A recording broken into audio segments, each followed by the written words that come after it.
ओम नमो भगवते वासुदेवाय नमः। सत्य सनातन धर्म यूट्यूब चैनल पर आप सभी का स्वागत है। अश्विनी मास के तीसरे अध्याय की कथा।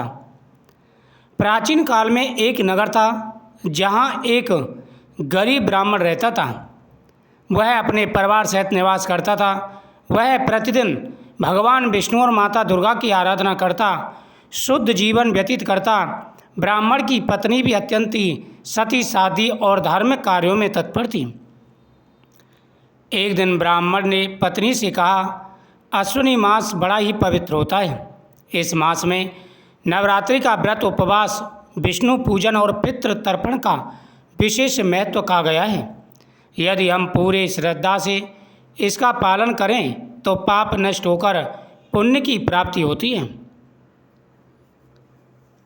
ब्राह्मणी ने उत्तर दिया, स्वामी, आप जो कह रहे हैं वह सत्य है।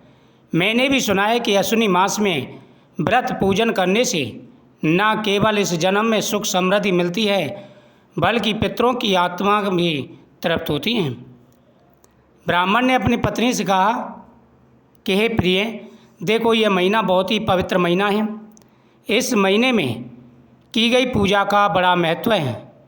जो भी पूरी श्रद्धा भाव से इस महीने में पितरों की पूजा करते हैं, देव पूजन करते हैं, कथाओं का श्रवण करते हैं, उनकी प्रत्येक मनोकामना पूरी हो जाती है।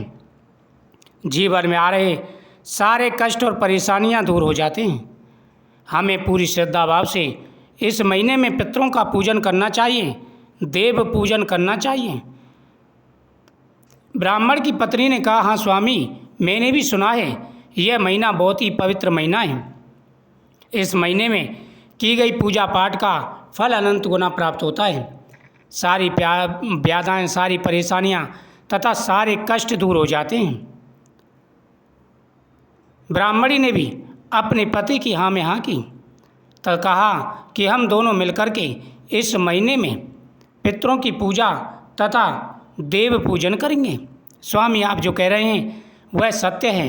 मैंने भी सुना है कि अश्विनी मास में व्रत पूजन करने से न केवल इस जन्म में सुख समृद्धि मिलती है बल्कि पितरों की आत्मा को शांति भी होती है। ब्राह्मण और उसकी पत्नी दोनों ने मिलकर अश्विनी मास में नवरात्रि का व्रत किया। वे प्रतिदिन प्रातः काल स्नान कर देवी की प्रतिमा पर पुष्प, अक्षत और दीप अर्पित करते, साथ ही भगवान विष्णु का नाम जाप करते और पितरों के नाम से वह पूजा पाठ किया करते थे। पितरों के नाम से भगवत गीता का पाठ करते और उसका फल वह पितरों के लिए समर्पित कर देते थे। जो भी पितृपक्ष में पितरों के नाम से पूजा पाठ करता है और उसका फल पितरों को समर्पित कर देता है, उनकी हर मनोकामना पूरी हो जाती है। जीवन में आ रहे सारे कष्ट और परेशानियां दूर हो जाते हैं। सभी को अपने पितरों के नाम से पूजन अवश्य करना चाहिए, दान पुण्य करना चाहिए। जो भी सच्ची श्रद्धा से पितरों के नाम से दान पुण्य करते हैं तथा भगवत गीता का पाठ करते हैं और उसका पुण्य पितरों को समर्पित कर देते हैं, उनकी हर मनोकामना पूरी हो जाती है।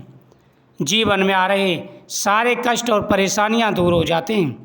पूरी श्रद्धा भाव के साथ में आप सभी को यह पूजन अवश्य करना चाहिए।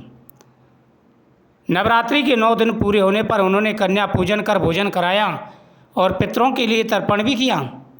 परिणाम स्वरूप उनके घर में सुख समृद्धि बढ़ने लगी। जहाँ पहले धन की कमी रहती थी वहाँ अन्न धन की वृद्धि हुई, बीमारियाँ दूर हो गईं और घर का वातावरण सुखपूर्वक हो गया। समय बीता, जब वे दोनों वृद्ध अवस्था में पहुँचे तब भी उन्होंने अश्विनी मास का पूजन व्रत नहीं छोड़ा। अंत समय आने पर स्वयं भगवान विष्णु अपने गरुड़ पर सवार होकर उन्हें लेने आए और अपने धाम में ले गए। अश्विनी मास में किया गया व्रत, जप, तप और दान असीम फलदायी होता है।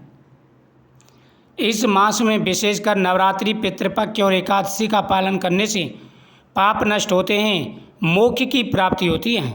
जो भी पूरी श्रद्धा भाव से नियमों का पालन करते हैं उनकी हर मनोकामना पूरी हो जाती है।